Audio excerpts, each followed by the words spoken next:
What's up, internet comic book fam, and welcome back to a new video. It's that time of week again where we sit down and we take a look at the top 5 best and worst covers of the week for DC, Marvel, and Independence. We go through them just in that order as always. I hope you guys are having a great week. Let's just jump into it and see what covers you should be looking for this week when you do new comic book days at your local comic book shop. First up, we're going to do DC. Kicking us off in the best card category, we have Detective Comics 1100. We have this cover F 1 in 25 Dave Johnson variant. This cover perfectly encapsulates the Dark Knight. You've got those beautiful bats in red in the background and that shadowy silhouette of Batman, only to let you know that it's Batman by the shape, but also those glaring and piercing white eyes. I think it perfectly symbolizes the Dark Knight in all of his mysterious glory. Up next, we have this cover C Dan Panozin variant for Batman and Robin number 10. This is a beautiful little Batman family photo. I love the Damian Wayne. I love the Commissioner Gordon. I'm not quite sure what's going on with the Batman there. It looks like he had a little bit of work done on the cheekbones and the jaw. It's a very odd family portrait of the Gotham crime fighting or trio, I should say, but it's still a great little Dan Panozin cover nonetheless. At number 3, we have Mark Spears variant cover B for Superman Unlimited number 4. This is that Dan Slott Superman run. The reason it only got number 3 is because even though it is a Mark Spears and it is a beautifully done cover, Superman's a little green. Usually his costume is blue, red, and yellow, not green or turquoise or whatever color you want to call that. I'm going to go with green because it has that green hue to it, and the yellow is where he's supposed to be in the sun, I'm assuming. But it's just the color palette's a little off for me, so it goes to number 3, but it's still a good Superman cover nonetheless. At number 2, we have a great Dan Panozin variant, and this cover C for Catwoman 70. Look at her and all of her sexy glory. Look, sitting there with those eyes piercing into you seductively, asking you if you're ready to go for a ride and wondering if maybe you're into a little BDSM while you're at it. Meow on the bike says it all. I love the cat ears on the helmet. It's a really well done Catwoman cover and one that I think is definitely worth that $5.99 variant price point. And at number 1, we have this cover B David Teleski variant on Absolute Flash number 6. I love this cover. It's so well done. Wally West looks amazing as he's racing a bullet train in that new Flash suit with the Speed Force coming off him. It is just a perfect representation of the Flash. It definitely shows you the speed aspects of Flash. It gives you everything you want on a Flash cover as he's racing that bullet train. Beautiful done. Good job, Dave Teleski, on this Flash variant. Then we get into our not so great coverage of the week. At number 5, we have this Juan Ferreira cover C variant for Nightwing 129. What happened to Nightwing's face? Nightwing's face is looking a little derpy, if you ask me. Like he had, I don't know, a facelift. I don't understand the aspect here. I get that you're supposed to be focusing on his staff as he throws it, as it looks like it's coming at you. And the shape of the city up top is supposed to kind of look like the Nightwing symbol, but his face is just really, really tiny. I don't know if he just ate something sour before this picture was taken and it sucked his face in, but I'm not a big fan of tiny face Nightwing, even though I love Juan Ferreira's art most of the time. Tiny face Nightwing is just not a winner in my book this week. And speaking of that, we have this cover C Hayden Sherman variant on Superman Unlimited number 4. Coming in at the number 4 spot for the worst. This looks like the dude from Friday Night Lights or David Schwimmer auditioning for Superman. Walk Like an Egyptian Superman is what we're going to call it. This is just not a well done cover. It's just the face. It looks like the dude from Third Rock from the Sun. What's his name? French Stewart. It looks like French Stewart as Superman, just flying through the city of Metropolis. Not a big fan of this. That's why it's coming at the number 4 spot on the worst of the week from DC. Coming in at number 3, we have this cover D 1 in 25 W. Scott Forbes variant for Catwoman 70. This is just a weird cover. Catwoman has absolutely no shoulders. It looks like what you want to see from the Catwoman is that badonkadonk and all of her assets, which are just, a little off screen here, or off page, if you will. The length of the arm looks weird. This kind of looks like legs. It doesn't look like arms. It looks like this is supposed to be a leg and she's got a head coming out of her butt. That's kind of what this looks like. It's not a great cover. Could have been done better. These lasers, she's definitely setting these lasers off, especially this one right here. She's tripping it with her wrist. I don't know where they get this stuff sometimes, but this is just not a cover that I'm digging on this week. And at number 2, we have this cover D Bill Sienkiewicz variant on Detective Comics 1100. I call it the Batman uppercut variant. It looks like Batman is uppercutting himself. I'm thinking he's supposed to be like this, maybe on his knee or something, but it looks like Batman is just delivering a swift uppercut to himself. It's really hard to see. You can only really make out the Batman cowl and a little bit of the cape and the shoulder, but it's just the use of colors here. Using the same color for everything just doesn't really work. It's not a great cover. And I mean, maybe Batman is just so bored that he's got to uppercut himself every once in a while, or maybe he's got to uppercut himself to just stay in the game, make sure his senses are honed and he's sharp, just with a swift uppercut to himself every once in a while, just to keep him on edge, right? Who knows? But I'm just not digging this Batman uppercut variant this week. And coming in at number 1 for our worst cover of the week on DC this week, we have this cover C Frank Miller variant from Detective Comics 1100. A lot of these Detective Comics covers just aren't great. This looks more like Catman sitting on a wire, or that he's all bandaged up, or Batman's just had a rough day. I don't know, but this is just not great. His arms are the size of his feet, or his hands are the size of his feet. Things are just not looking well for Batman here. It's been a rough few years, it looks like, for this version of Batman. And I love Frank Miller. I respect him as a legend, but sometimes you just gotta know when to fold him, right? And it just feels like a lot of his stuff is in the same position. It doesn't really work, but he has his fans, and sadly, I am not one of those fans. So this cover got put on the number 1 spot for the worst DC covers this week. All right, now we're going to shift gears and go through Marvel, starting it at number 5 for our best covers of the week from Marvel. We have this Dyke Runa variant on Amazing Spider-Man number 10. This is a great cover as you see Spider-Man leaping off the building into the cityscape. I love all the detail in the cities. Yes, it does have a little line heavy like John Romita Jr. did it, but it is still a really good Spider-Man cover nonetheless, as he's leaping into New York City to fight crime and to jump into the action. Coming in at number 4, we have this Peach Momoko variant for Marvel All on One Thing versus a Marvel Universe. It's a very good Storm cover. I like the seductive, innocent look in her eyes as she's sitting there just kind of playing with the clouds. Peach Momoko variants can be very hit or miss, but I feel like this is one that is definitely on the hit pile for me. Make sure to pick up this Peach Momoko variant if you're going to pick this book up at all. Coming in next, we have this beautiful Greg Capullo cover on Venom Black, White, and Blood number 1. This is the A cover as well. But how often do you get to see an artist the caliber of Greg Capullo handle Venom? I loved his stuff with Wolverine. I've loved his Spider-Man. Now I'm getting to see him do a Venom, and I absolutely love it. This cover is beautiful. I feel like this cover perfectly captivates and, incorporates exactly what Venom is and who Eddie Brock is as he's standing in the jungle. This is a beautiful cover. There's a couple of great covers for this Venom Black, White, and Blood this week, but this is just the one that I picked because it's the one that stands out for me, and I'm a massive Greg Capullo fan. And coming in at number 2 for the best covers of the week at Marvel, we have this David Watcher Marvelized Ghost Rider Zilla variant. Although it's really a Venomized variant, I would say. I don't know why they're saying Ghost Riderized Zilla variant, but I love the incorporation of the Venom symbiote on Godzilla. It's a beautifully done cover, a lot of great detail. The electricity in the background, or lightning in the background, just beautifully captures the transition of already the monstrous Godzilla becoming even more monstrous as he bonds with the Venom symbiote. And our number 1 best cover of the week goes as 125 Simon DeMeo variant on Black Cat number 1.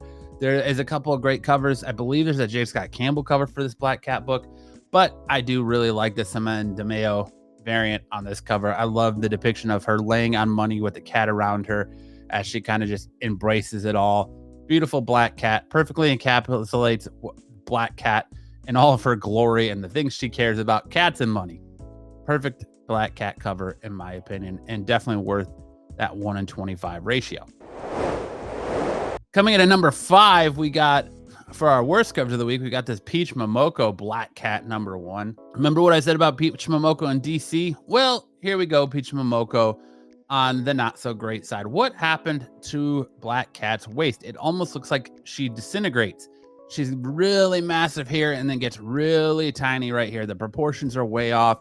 It looks like you've got two people on one another's shoulders here to make up this black cat picture, and it just doesn't really work for me. I love the seductiveness of it and the playfulness of it and the way she's kind of like hiding her face and looks like almost like she's unzipping her dress, but it just, the proportions of it are way off. And when your eye looks at it, it's like, man, something here just doesn't look right. It really makes you question the cover. And for me, it's just one that I feel like you could go with the previous cover we showed, and you have better options there for this Black Cat number 1 or the J. Scott Campbell. I just feel like the Peach Momoko one is the weaker cover on this book this week. Coming in at number 4, we have this Javier Garron Spider Girl Funhouse Mirror variant. I don't really know what's real Funhouse Mirror about this. She's kind of like mirroring the Hulk and almost has like Abomination type arms or spiky green Hulk arms. I don't know. It's just a weird, wacky cover. One that I really don't feel is necessary. I don't feel that it gives you that Funhouse Mirror vibe to it. So it's one on a book. I'm not going to pick this book up anyways because they got me with Spider Boy. And I was like, I'm just not going to buy into this Spider Girl craze and have it end in 20 issues again, just like Spider Boy did. So I'm going to leave this one on the shelf. But if you're going to go with a cover, I feel like there's better covers than this Funhouse Mirror variant option for you. Then at number 3, we have Godzilla Destroys the Marvel Universe issue 2, this Stonehouse variant. This looks like you have Spider-Man's kind of like one of those rubber men figures where you can bend them all over the place, because it looks like he's got no joints. He's got no knee joint. He's got no elbows. There's just really nothing here. This leg, it looks really, really wonky, like he's got no knees and very thin, kind of reminding me of those like rubber, like muscle men or rubber figures where you could just bend the arms in and stuff like that. And it just, there's no points of articulation. It's just one rubber piece that you can bend all over the place. It's kind of the vibes I get from this cover here as he's dodging Godzilla's tail, but Godzilla's face looks like a cat. And I'm not down with that. I can't get behind that, but that's just what I don't like about this cover. And immediately thought of when I saw it is, man, this looks like Gumby or one of those like rubber action figure guys that have no points of articulation. You can just bend them all over the place and nothing real crazy here. And then at number 2, we have this 1-in-25 EJ Sue variant on Star Wars number 4. It looks like Princess Leia is just getting flashed off screen. Why are these stormtroopers wearing green outfits over their usually white and black gear? I don't know. I'm not that big a Star Wars guy. I know just enough to be dangerous. So I'm sure, someone out there in the Star Wars community will tell me, oh, well, this is what it is. But to me, she looks just a little frightened, or more or less not frightened, but like taken aback, like somebody like Darth Vader or another stormtrooper just flashed her off camera. I don't know. It doesn't even really look like Princess Leia. There's one cover in here that I feel really looks like Carrie Fisher and adds that mystique to this book, but this one just doesn't hit it. I don't know what is shocking Princess Leia just off screen, but it definitely is not a great cover in my opinion. Then at number 1, my boy Juan Ferreira. Again, we have Wolverine number 12. I don't know what's going on with this. It looks like Wolverine is mid-dump, constipated, about ready to drop it in the snow. This looks like he's fighting a battle he's not going to win. Like that Taco Bell just hit and he's got nowhere to run. What the fuck was in that crunch wrap? He's got nowhere to go. He's got no bathroom around. It's just going to come out right now. That face, we've all seen that face. We've all made that face after eating something too spicy or Taco Bell where you're like, who does number 2 work for? You're gripping it and ripping it. Hey, just grab a hold of something, bite your lip, and give it hell. Come on. We're gonna get through this. It looks like he's going to continue to go through it. And it even kind of looks like maybe he got one of those things where he's like, uh-oh, I gambled on a fart and lost, because he's got a little bit of brown running down right here. And it just looks like he's not facing well. And it's just not a great Wolverine cover. I love the Sabretooth in the foreground. The Sabretooth here looks amazing for what you can see, but it just looks like Wolverine is absolutely going through it. He is fighting a losing battle, and he's not going to make it in time. That's it for Marvel. Now we're going to get into our independent books this week and our best and worst covers on our independent books. Kicking us off for our independents, we're going to go with this cover E 1 in 50 Homer variant on G.I. Joe number 10. I love this Baroness cover. This Baroness is sitting there with her little Vector. If you play Call of Duty, you know all about the Vector. Am I right, boys and girls? Absolutely. But looking stunning and perfectly mixes that style of anime and American comic book style again on this cover. Just a beautiful Baroness cover.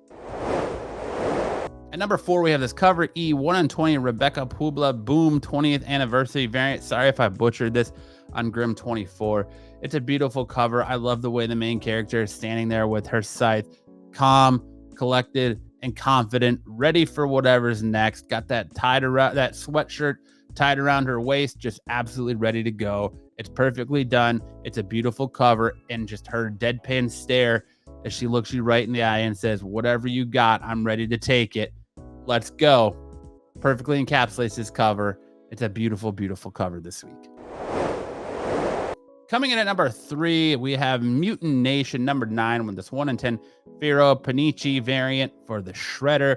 We're getting ready to kick off that Shredder ongoing series. The Shredder's getting his own series from IDW. This cover absolutely looks amazing. I love the Shredder. I can't wait for that series. I love the way the Shredder looks here, ready for battle in all of his glory. Again, really, really well done. I can't wait to own this cover, and I can't wait for that Shredder series.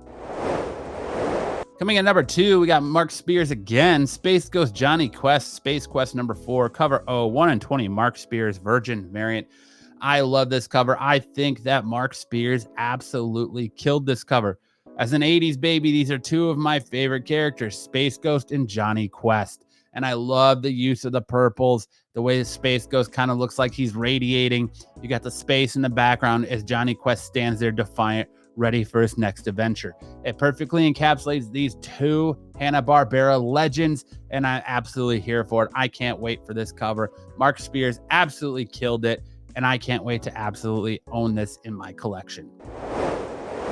And coming in at number 1, the book of 2025, I feel like the book that everyone's talking about, Exquisite Corpses, number 4. This cover B, Adam Gorham variant. If you don't like the cover B, there is a beautiful cover D, Puppeteer Lee stealth variant also that was really, really well done. But for me, I like this cover just a little bit more as she's standing there defiant, seductive, and a little mysterious, and full on knowing that she's about ready to unlive some people. Exquisite Corpses, if you're not reading it, it's kind of like The Purge meets Hunger Games, I want to say. Yeah, I think Purge meets Hunger Games is the best way to do it. It's a battle royale where they cut off the city and release a bunch of murderers in it, and the last murderer standing wins. So it's a just crazy book. It's, like I said, that sleeper hit of 2025. Everybody's been talking about it, and I'm sure Exquisite Corpses number 4 won't disappoint in this beautiful cover B, Adam Gorham variant. All right, now we're getting to our top 5 worst covers of the week for our independent books. And starting off at number 5, we got Space Ghost Johnny Quest, Space Quest number 4. This cover I 1 in 10 Chad Hardin Virgin variant. What happened to Chad Hardin's art? Chad Hardin's art used to be captivating and amazing, and now I feel like it's kind of fallen off. I still like some of his work, but this cover for me is just a miss. It makes Space Ghost look more like a little creeper, like he's window peeping, like he's a peeping Tom. Hi, young boy. Than, anything else. I kind of get maybe he's pushing Johnny and Haji's spaceship that maybe got stranded in space away from the sun or these planets or something, or he's saving them. But it just the perspective on it makes Space Ghost look like a creepy little peeping Tom.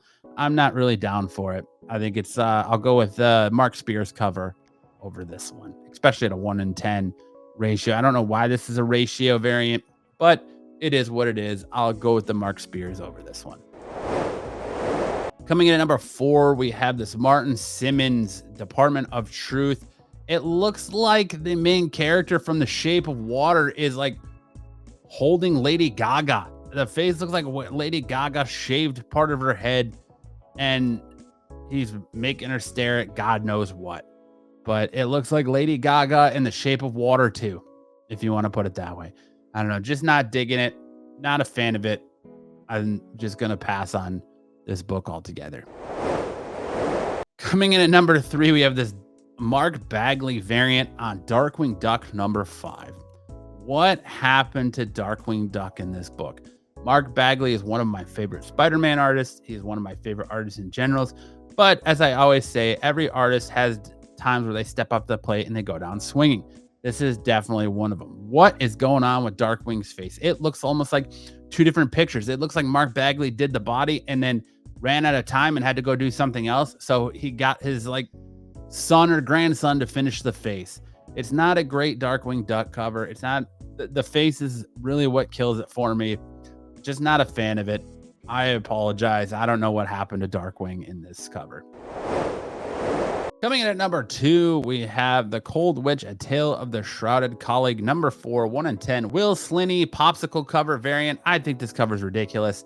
It's just the old style ice cream bars with the gumdrop eyes and gumdrop earrings. It looks like this is just basic. At a 1 in 10, it doesn't deserve to be a ratio. I don't know why this is a ratio, and I'm just going to pass on it. It's not a great cover. It's pretty simplistic in my mind. Just what are we doing here? And why is this a 1 in 10? Why are these companies not picking better covers as their incentives when they want a little bit extra money from you than cover price for an incentive, knowing that your shop has to order 10 of these books to get one of these covers? It's not a great cover. It's one that I don't really think should be an incentive, and it's one I'm not picking up if I even pick this book up at all. And then our number 1 worst covers of the week, I think is pretty self-explanatory. It's this Kevin Eastman Drawing Blood, number 8. I love Eastman's stuff on Turtles, but because that's where it started was Turtles. I think his style works really well for the Turtles, and I think a lot of that's because I'm just comfortable with it, because that's the style for Turtles from the beginning, and it's changed over the years and gotten better and better depending on who's doing art in that book. But I just don't feel like Kevin Eastman's art works on everything, and this is just one of those things where I feel like it could be better than it is. So I put it at the number 1 worst cover of the week for the independents this week. But that's it. That's our best and worst covers of the week. Let me know in the comment section below, what covers did you like this week? What covers did you not like this week? Do you agree with my list? Do you think I missed something? Do you think I hit it right on the mark? Let us know. Let's start that dialogue. Let's start that conversation, because this is a community and that's what it's all about. If you guys like my content and you want more from me, make sure to check out after the video the links, which will take you to more great stuff on this channel. As always, make sure to hit that like and subscribe button and turn on that bell notification so you know whenever we post amazing content to this channel. And on that note, thank you so much for watching. I hope you guys have an amazing new comic book day and get everything you're looking for while you're getting out there and supporting your local comic book shop. Have a great week, and we'll see you next time around the spinner rack.